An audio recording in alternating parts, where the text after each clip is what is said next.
Hello and welcome to Tech Talk. The Sioux Falls School District is proud to be educating and preparing each student to succeed in a changing world, and technology is one tool we are using to do that. In this episode, we go inside Lowell Math, Science and Technology Elementary School to see how technology is already being used there. Hello, and thank you for joining us for this edition of Tech Talk. I'm Ben Schumacher, Communications Specialist for the Sioux Falls School District, and joining me is Wade Hellison, Instructional Coach at Lowell Math, Science and Technology Elementary School. Wade, you were here when Lowell became a Math, Science and Technology School. Tell me about what that process was like. Was it difficult getting the technology integrated into the classroom? What kind of challenges did you run into? What kind of unexpected benefits did you see? Well, we've been doing this. We've been a Math Science Technology School for 6 years now, and we have teachers that are willing to take risks. They've written a lot of grants. They've worked hard to be able to integrate technology, but they see things in a way that allows them to try new things, and that's exciting for me. I'd say one of the biggest challenges is getting them the things that they want to try, and because of funding. So writing grants has been a big push. Our principal, Twain Fink, has been a big supporter of teachers writing grants, of the school writing grants. We were blessed with the opportunity to do the innovation grant last year, and were awarded some one-to-one opportunities in our 4th and 5th grades. So I would just credit our teachers for working hard to do that. As far as the math and science, we've had,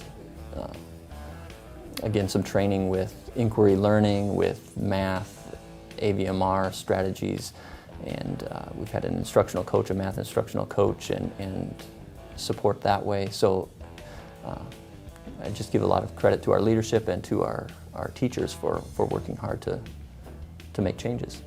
As the district looks toward implementing this one-to-one technology initiative, I'm guessing they're looking to Lowell as kind of one of the pioneers in this area, especially in Sioux Falls. Have you been involved in the wider process, I guess, the district-wide process, and tell me how?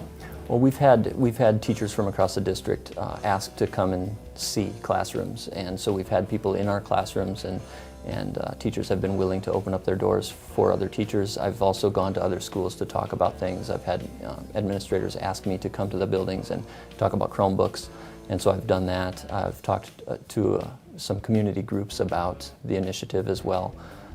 So yeah, and I've been asked quite a few things from other people in the district. And in the community, that's a great point too. I think maybe there's some misconceptions out there about what one-to-one technology will mean.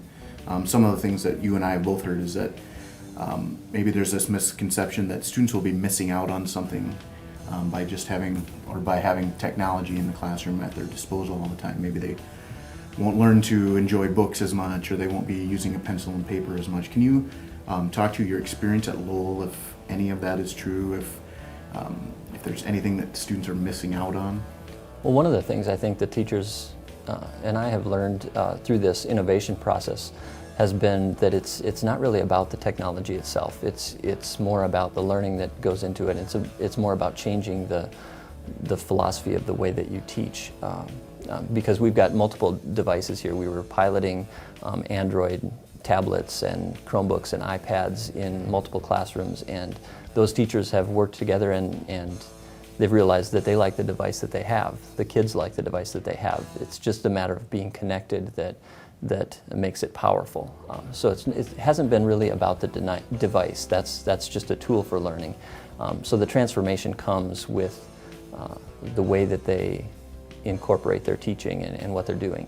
As far as kids still being able to write and read real books with paper, teachers leave that up to the kids. If they prefer doing some of those things, they will do it. If they would like to write their assignment, they can do it. If they need to scan it or take a picture with their webcam in order to turn it in, they can do that as well. So there are a lot of it just makes it a lot more flexible for the teachers and for the students as well, to meet their needs and what they can do their best with. I'm guessing there's a powerful side effect to that, and that is that students are learning to use technology responsibly. I know there's some students in that in-between age who maybe started getting devices at a much older age, and there's more of a trouble of knowing when to put the device down and do their homework. But here, these students are growing up with it. It's in the classroom, they have it day in and day out. Do you see a responsible use of the technology? Do you see any problems with, another concern was destruction, accidents happen all the time. What kind of buy-in do the students have with the technology? They show ownership in those devices because they're one-to-one and that's their device. They take great care of it. We haven't had any Chromebooks that I know of that have been dropped or destroyed by students. We've had some accidents with iPads and iPod touches, but they're few and far between.